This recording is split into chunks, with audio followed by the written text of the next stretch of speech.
কোনো ব্যক্তি যদি সাগর পরিমাণ বিপদে ডুবে থাকে, সাগর পরিমাণ, নবী করিম সাল্লাল্লাহু আলাইহি সাল্লাম বলতেছেন, এবার উম্মত, সাগর পরিমাণ বিপদেও যদি তুমি ডুবে থাকো তাহলে তুমি দুইটা আমল করবা। দুইটা আমলের উসিলায় আল্লাহ তোমার কাছ থেকে সব বিপদ উঠায় নেবেন। জোরে বলেন না সুবহানাল্লাহ। দুইটা আমলের একটা আমল হইতেছে আমি নবীর উপর তুমি দুরূদ পাঠ করবা। নবীজি বলে দিয়েছেন তুমি যত বেশি দুরূদ পাঠ করবে তোমার জীবন যাপন সবকিছু আল্লাহ পাক তত সহজ করে দিবেন। আর আরেকটা হইতেছে বেশি বেশি ইস্তেগফার পড়া, আস্তাগফিরুল্লাহ আস্তাগফিরুল্লাহ আস্তাগফিরুল্লাহ, বেশি বেশি ইস্তেগফার পড়া, বেশি বেশি ইস্তেগফার পড়া। নিজের বিপদের সময়ে যদি কোনো ব্যক্তি ইস্তেগফার আর দুরূদ শরীফ বেশি বেশি পাঠ করে, নবী করিম সাল্লাল্লাহু আলাইহি সাল্লাম ওয়াদা করেছেন তার উপর থেকে সকল বালা মুসিবত সবকিছু আল্লাহ পাক তুলে নেবেন। জোরে বলেন সুবহানাল্লাহ। নবীজি বলছেন তোমরা হাঁটবে যখন রাস্তায় চলাফেরা করবে তোমাদের উপরের দিকে দেখবে না যে তোমাদের উপরে কারা আছে, অলওয়েজ দেখবা তোমাদের নিচে কারা আছে, তোমাদের চেয়ে খারাপ কারা আছে। এক ভাইকে আপনি দেখবেন আপনি সুস্থ, তার হাত নাই।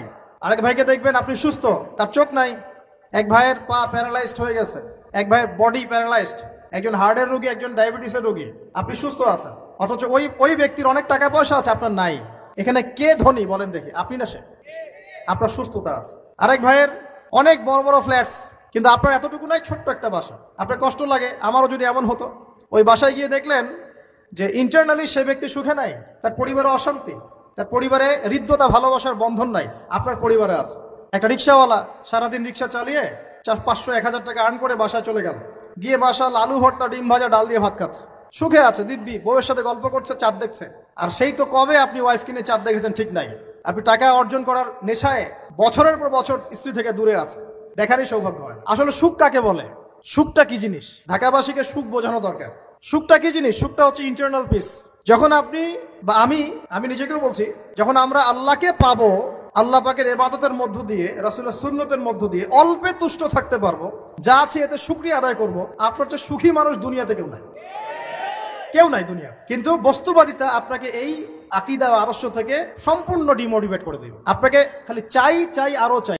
নিরাশ হয় না, আল্লাহর দয়ায় নিরাশ হয় না। আল্লাহর দয়ায় কোনো মুসলিম কিন্তু নিরাশ হবে না। একেবারে যত বড় গুনাহ হোক সে নিরাশ হবে না। এমনকি কুফর শিরক না। কুফর শিরক কি, আমি তো নিজের কথাই আমি বলি যে আমি তো একসময় দুইটাই করছি, নওয়াজবিল্লাহ। আমি তো মাজারে যেতাম, আমি শাহজালাল মাজারে গেছি। আমি আপনাদের বলছি আগেও, আমার বউ নিয়ে বিয়ে করে যখন আসছে, আমার বয়স তখন 22 বছর 3 মাস, আমি বিয়ে করছি। ইয়াং মানুষ, বউ নিয়ে আসছে, নিয়ে গেছি ওখানে, নিয়ে বলছে যে আজকেই তোমার চান্স, তুমি তো বাড়িতে ময়মনসিংহ, তুমি তো কোনোদিন শাহজালালের মাজার দেখো নাই, ডেকছি এগুলো দেখো নাই, কি বলে গজার মাছ দেখো নাই, দেখালো আর আল্লাহর কাছে যা চাওয়ার চায়ানো, মানে এই জায়গায় চায়ানো আর কি, মানে মাজারে এসে যা চাওয়ার চায়ানো।